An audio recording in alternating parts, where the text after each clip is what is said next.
Unearthing the meaning of flowerbeds in English. Hello everyone, and welcome to our English language learning series.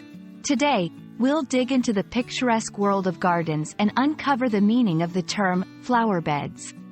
Whether you're a gardening enthusiast or simply love to enhance your English vocabulary, this video will plant the seeds of understanding in no time.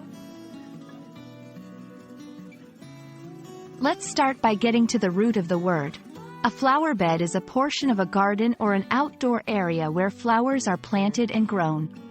The key components of this term are flower, which refers to the colorful, fragrant part of a plant, and bed, suggesting a prepared area where these plants are cultivated. Imagine a bed in which you lay plants instead of pillows. There's a bouquet of options when it comes to flowerbeds, each with its own charm. Annual flowerbeds contain plants that live for one growing season. Perennial flowerbeds consist of plants that return year after year. Mixed flowerbeds blend both annuals and perennials, often with shrubs or ornamental grasses to add texture and variety. Flowerbeds aren't just for gardens. They bloom in language, too.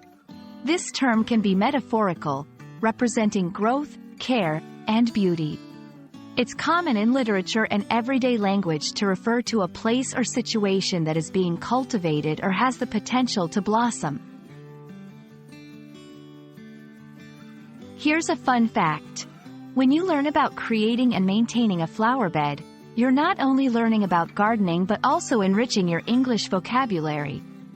Terms like mulching, weeding, and deadheading are all part of the gardener's lexicon and offer fertile ground for language growth.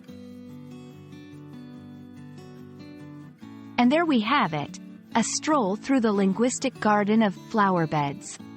We hope this video has been an enlightening journey, helping your English skills bloom as beautifully as the flowers in a well-tended garden. Keep nurturing your language learning, and we'll see you in the next video. Happy planting and happy learning!